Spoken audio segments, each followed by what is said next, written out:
Right now the price of Bitcoin has just broken above the $24,000 level. Meanwhile, Pierre Rochard is asking the IRS to not sell their seized Bitcoin, and Vennik the scammer is still lying about laundering money. Stay tuned for all of that and much more.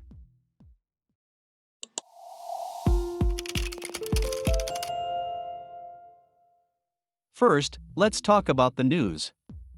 First piece today is about the adult industry. Pornhub now accepts crypto. The hub added cryptocurrency because both Visa and MasterCard has prohibited payments on this adult website, after the columnist Nicholas Kristof reported that the hub has videos with child abuse and rape. Nonetheless, you can at least be more discreet if you want a subscription to an adult website. Next news piece, Vennik's attorney appeals against 5-year prison sentence. If you don't know Vennik, he is the person who found the exchange named BTCE, where he was later hacked the website. Now, he is charged with laundering $4 billion. Vennik claims that he was just an employee and knew nothing. Moving on, Bitcoin adoption in Nigeria soars as central bank blocks remittances in Naira. Now this is great, and I think the US citizens should learn from the Nigerians, because their fiat currency, the Naira, is falling, and to mitigate that, Nigerian citizens want to buy other currencies. However, Nigeria has some stringent Forex policies, so crypto is much easier, and this is shown by their traded volume of Bitcoin, which is now more than 60,000 Bitcoins. In other news, the US Treasury is to hire crypto policy officers to combat industry crimes. The Financial Crimes Enforcement Network posted a job application where they hope to hire 2 cryptocurrency professionals who are going to assist in the development of policy responses to these challenges. And these new experts have to handle extremely complex and sensitive assignments, and they may have to issue advisories and other guidance to financial institutions. I think this can be beneficial to the crypto space, since the US Treasury will have new crypto experts who can benefit the crypto adaptation. Moving on to the last news, we have IRS and the Silk Road Bitcoin. Pierre Rochard advised the lawmakers to write up and pass a bill that would allow them to hold on to the staggering 69,370 Bitcoin instead of selling them. I think this is something we should all be wary, because if they happen to sell the Bitcoins, it would have a huge price impact. So will the seized Bitcoin be put into some sort of Bitcoin reserve, or will it be auctioned? With all of the news out of the way, let's move on to the analysis. As I mentioned in my previous forecast, the price of Bitcoin should not close any lower than the symmetric triangle.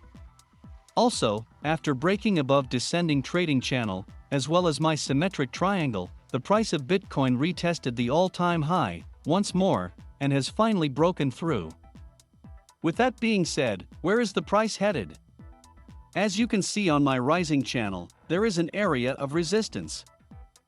The resistance level I am looking at is the $24,500.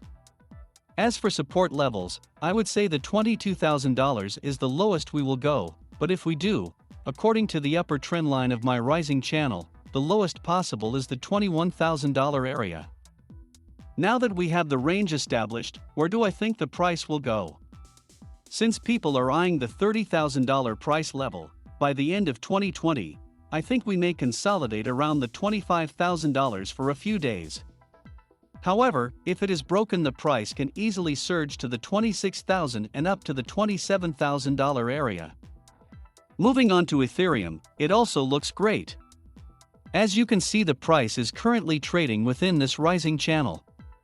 Furthermore, the price has broken above the ascending triangle, so I would say that our immediate resistance level is the $700 area, where it may pull back slightly. As for the support levels, we have the previous breakout high of $635, and I wouldn't expect the price to go any lower than $618. So where will the price go?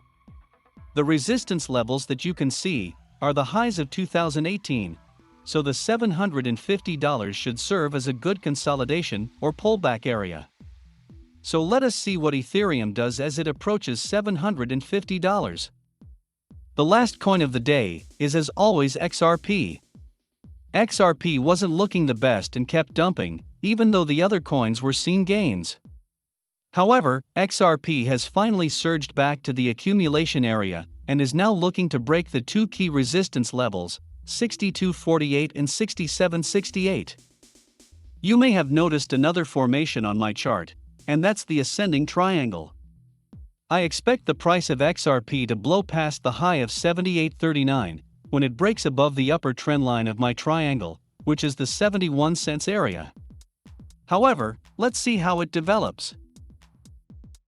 That concludes this video. If you disagree with my forecast, feel free to comment below. As always, I am not a financial advisor, so remember to do your own analysis before trading, and with that being said, don't forget to protect your trades and practice good risk management.